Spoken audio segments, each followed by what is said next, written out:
Hello world, Geriatric Geek here. How in the heck are you? I hope you're doing great. It's another beautiful morning here in North Las Vegas. Today is Saturday, May 29th. All day and all night, as Marie and Joe would say. Anyway, hey, thanks for joining, you guys. Today it's going to be a hot one here in Vegas, almost 100 degrees, but most places have air conditioning, and this weekend is going to be a crazy busy one here in Vegas. Yeah, wow, lots of people, probably the most people we've seen here in town since last year this same time. So things are changing, things are coming back. Excuse me. Anyway, I've got for you, that's right, I've got an Amazon and a Walmart haul. Most of the Walmart stuff is independent horror or independent movies. I tend to get all of my independent stuff, the newer ones, from them because they're only like $10, I think. So yeah, I'm interested in a lot of different things, but I really enjoy some independent horror. So hope you indulge this old guy and watch, let you see what's out there, what you can possibly pick up for yourself if you're interested. First thing up, this was from Walmart. I saw it there the other day, so I know it's still there. The Family That Stays Together Stays Together. Movie called Death Ranch. Not rated, 2021, and it's 77 minutes long. It, of course, is an indie film, and it gets pretty good reviews. Basically, this action thriller is the year's most authentic exploitation film. Probably a modern day, what we call a modern day blaxploitation. In 1970s USA, three African American siblings, Brandon, Angela, and Clarence, on the run from the police, take refuge at an abandoned Tennessee ranch, with plans to lay low for a couple weeks. But as night falls, Brandon discovers their hideout is on the hunting grounds of a cannibalistic Ku Klux Klan cult, and it's not long before the siblings themselves are attacked and captured by the demented cult. Now, facing brutal torture from the cannibals, it's up to Brandon to take down the bloodthirsty Klan, armed with an axe and a shotgun, and save his brother and sister so they can have their bloody vengeance and escape alive. Sounds like a bloody good time.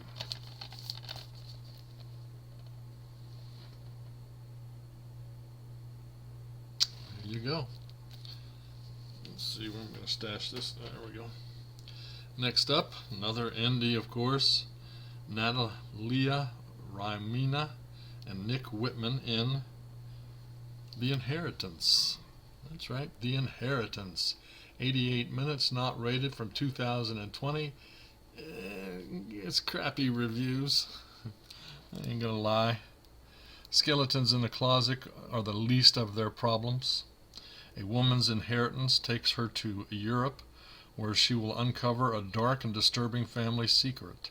Once alone in the house, paranormal occurrences begin and slowly intensify, and she soon realizes things are not what they seem. Let me put this out. I can't really see.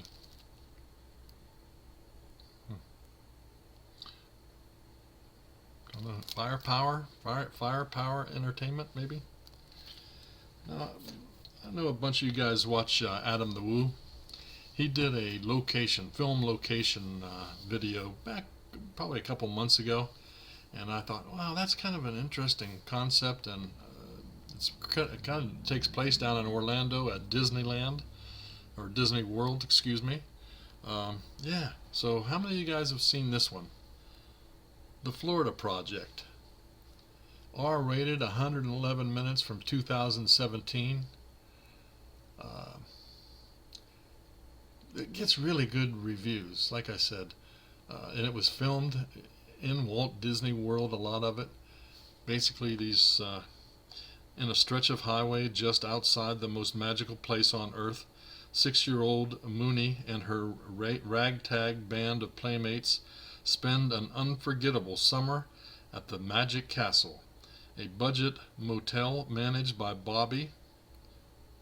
Bobby's stern exterior hides a deep reservoir of kindness and a compassion as he watches over the kids' adventures, protecting them from some of the harsher realities of life. Bobby is William Dafoe. So I had not even heard of this movie. I don't know. Well, I watch horror movies mostly, so I thought this would be interesting. You guys have seen it. Let me know down below what you thought. I thought it was really great. So I can't recommend this enough, and glad Adam the Woo did his out and about kind of location video, or otherwise I would not have known about it. Pretty good stuff. Let's see. The other thing about this is the kids. Most of the kids between themselves, the dialogue was ad-libbed, which is really, really interesting and doesn't happen very often, but really good movie. I can't recommend it enough. So if you have not seen it, you gotta check it out. Next up, we've got Screaming in High Heels, the rise and fall of the Scream Queen era. This is a signed copy. As you can see, it was signed to me. Yeah, pretty cool. Not rated 2011, 63 minutes long. It's a documentary. Gets really good reviews. Basically, it's about three 80s B-movie scream queens.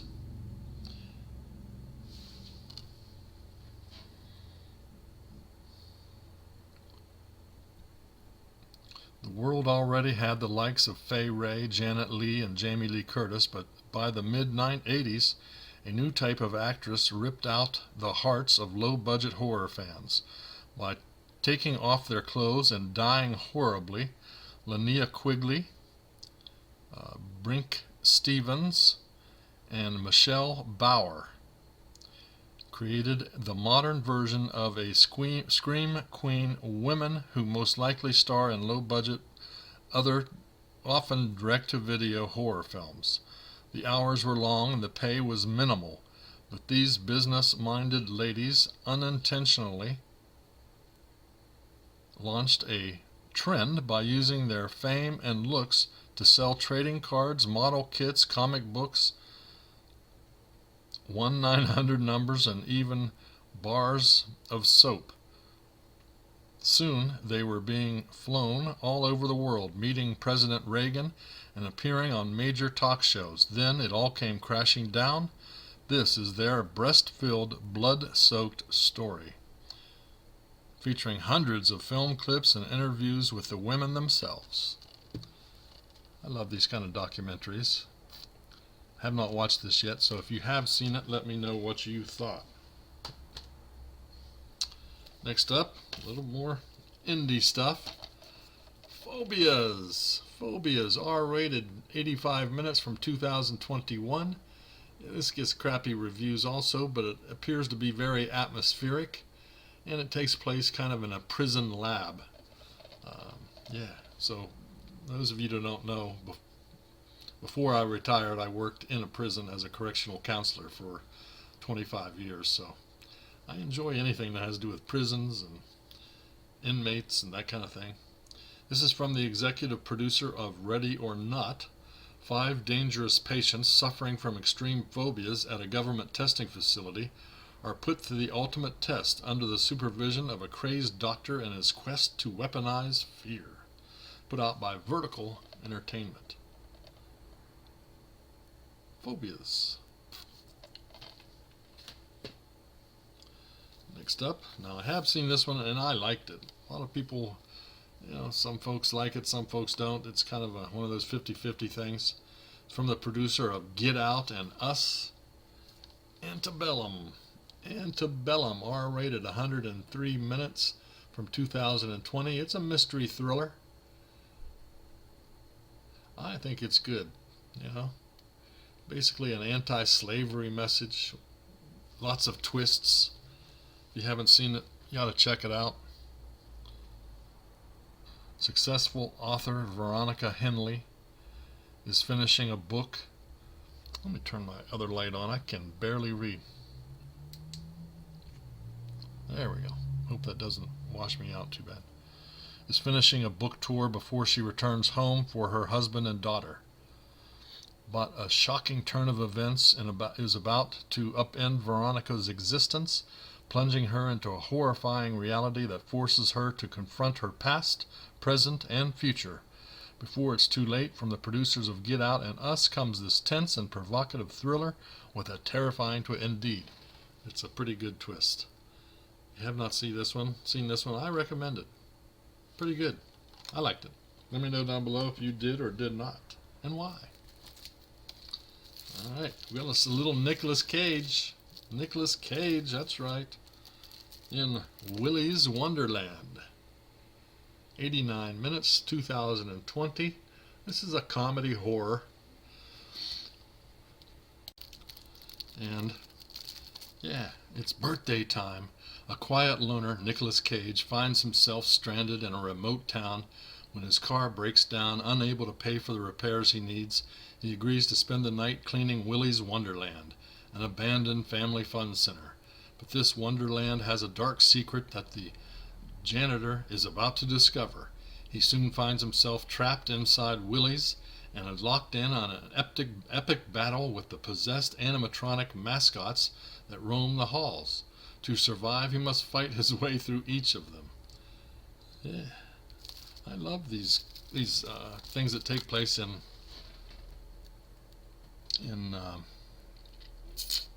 amusement parks, that kind of thing. If you guys have seen this one, let me know what you thought. Willys Wonderland.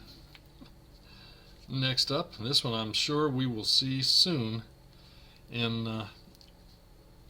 Dollar Tree. But yeah, I picked it up. It's called The Bay of Silence. Not rated, 2020, 93 minutes. It's a thriller. Psychological thriller, I think. And it gets so-so reviews, so we'll see. Some secrets echo forever. Will sets out to discover the truth behind his son's mysterious death in a bid to protect his mentally vulnerable wife, only to discover an unsolved crime that threatens both their lives. This one's also put out by Vertical Entertainment.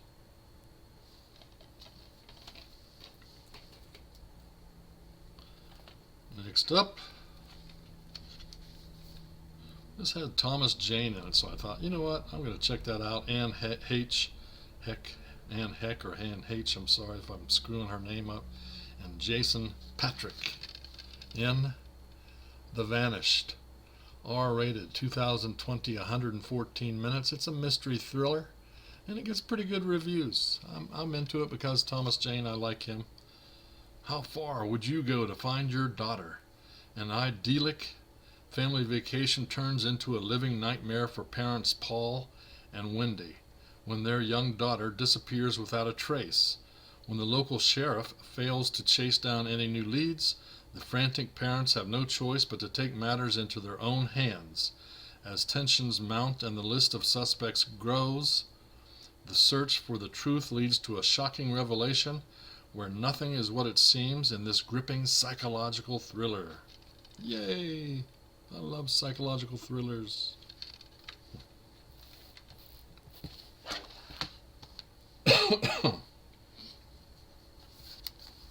Alright, I believe this is the last one from Wally World. Bite! Not rated, 89 minutes, 2015. Gets so-so reviews. Kind of a Fly, the movie The Fly ripoff. And it has a great transformation, evidently.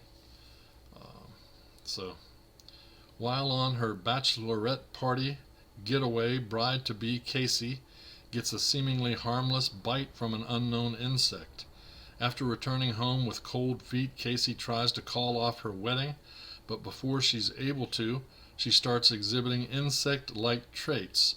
Brought to the breaking point by both her ongoing physical transformation and her wedding anxiety, Casey succumbs to her horrifying new instincts. As her metamorphosis becomes complete, the bugged bride and all who cross her path discover that everything can change with a single bite. Put out by Scream Factory. Let me know if you guys have seen it. I have not watched this one yet, but I love me some creature feature, especially anything that's probably like The Fly. I love The Fly. Okay, so the rest of the stuff I believe I picked up through Amazon, and most of it was on sale at one point along the line. With the exception of this one, this was just something I did not have in my collection, so I wanted to pick it up. Got a pretty good price for it. Walt Disney Features presents Ray Bradbury's Something Wicked This Way Comes. Something Wicked This Way Comes is PG, 96 minutes, 2014. It's a psychological horror. Can you believe that? It gets pretty good reviews, and it has a good mystery kind of thing. I started watching this yesterday and have not finished it yet, so I won't say anything anything at all.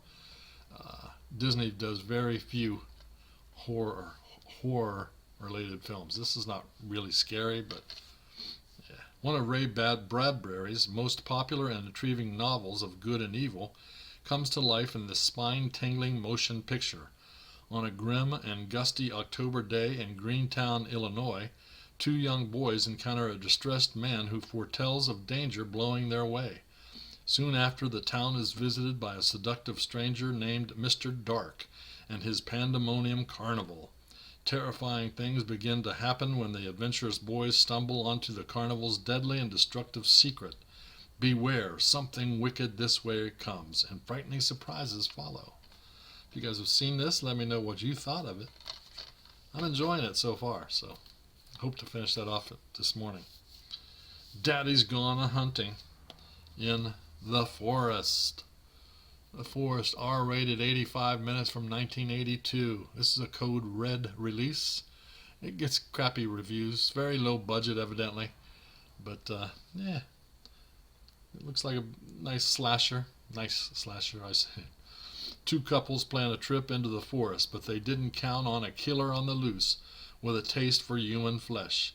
The maniac is haunted by the ghosts of his children who come to aid of the campers in this unique entry into the killer in the woods genre. From 70s exploitation director Don Jones, featuring cult star Gary Kent. Very good. Code Red, like I said. Looks interesting. But probably is one watch and sayonara. Next up, I got a good deal on this, and living here in Vegas, I have this movie already, but on DVD I do believe. Wanted to upgrade, and man, it looked good. This is one of my favorites. Casino, R-rated, 1995, 179 minutes. It's a crime drama. Is this one of Scorsese's best? I don't know. Pretty close. Gets really good reviews, and of course it was filmed in Las Vegas. Who doesn't like Casino? Let me know.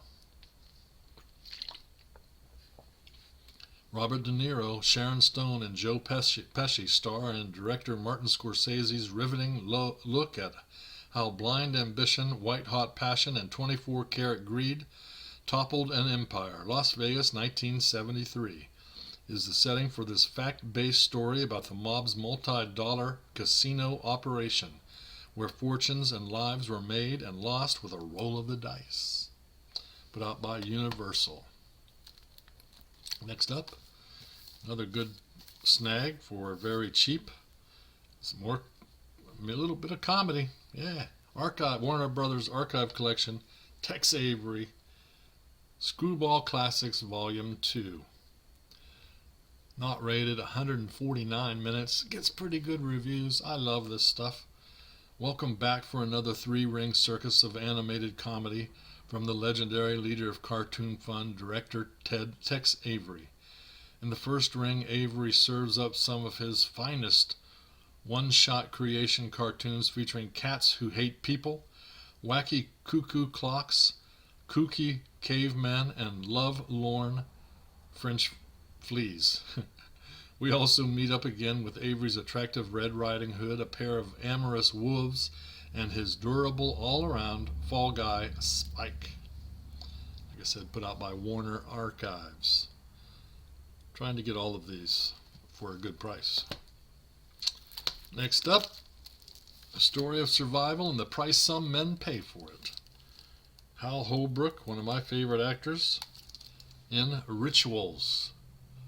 R-rated, 1977, 99 minutes. I wanted to pick this up. I saw it probably right after it came out, back in 1977. This used to be called, when it came, well, in 1982 they changed it to The Creeper. The Creeper. It's an adventure horror, maybe one of those backwoods kind of slashers. You know, it's got a great atmosphere. I remember liking it, so I thought, what the heck, for cheap, I'll pick it up and check it out once more. A finely crafted and well-acted bit of wilderness slasher. Cool. If you guys seen Rituals, let me know what you thought of it. Next up, a beautiful ghost drama. Eerie, amazing, sweetly moving, and really creepy. Put out by Magnolia. It's The Eclipse. The Eclipse, R-rated, 88 minutes, 2009. It's pretty good. It gets pretty good reviews. This was filmed in Ireland. Most of my older relatives came from Ireland. Michael Farr, a teacher raising his two kids long since his wife died 2 years earlier, has been seeing and hearing strange things late at night. He isn't sure if he is having nightmares or if he's experiencing a haunting.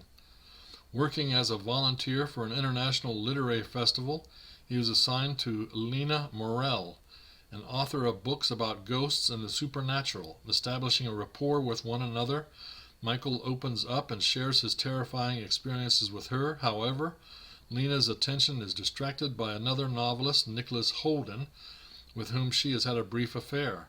The trajectories of these three people lead them into a life-altering collision where the challenges of love, fear of the unknown, and release from the burden of grief are explored.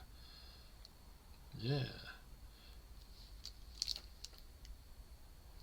Put out by Magnolia. Let me know if you've seen that one. I have not seen it yet. Next up, an SRS home video release of crappy, creepy Garden Tool Massacre. 1997, not rated, 70 minutes. It's a slasher film. It gets terrible reviews. For some reason, I've put off getting this thing, so I got it for real cheap on Amazon and thought, what the heck. On 23rd of August 1990, psychopath Charles Scavolini brutally murdered and mutilated his adulterous wife. 7 years later, after brutally slaying a hospital orderly and a doctor, Scavolini escapes the mental institution and returns to his home. Now occupied by a gang of partying teenagers, Scavolini takes back his property with brutal bloodlust, dispatching each teenager with garden implements. This is an ultra-rare 1990s SOV movie, never before released in USA, and only a handful of copies direct from filmmaker exist anywhere. Okay. Probably not going to be very good, but I'm going to check it out.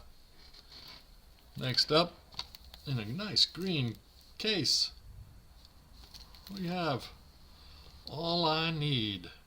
2017, not rated, 83 minutes. It's a thriller. Evidently it's very tense, and it gets so-so reviews. A young woman wakes bound and gagged in a dirty motel room. Disoriented, it only takes a moment to realize the horrifying situation she finds herself in. The room is filled with other young women, all beautiful, undressed, and bound. However, she's the only one that wakes up, and the only one that can hide when the killer who set it all in motion comes to make his withdrawal from the room. Concurrently, a man desperate for work takes a new job to provide for the daughter his estranged wife keeps from him. The new job pays well, but increasingly causes the man to question his morals, especially after the work brings him face to face with this woman's predicament. It's put out by MVD Visual. Have not watched that yet, so if you guys have seen it, let me know what you thought.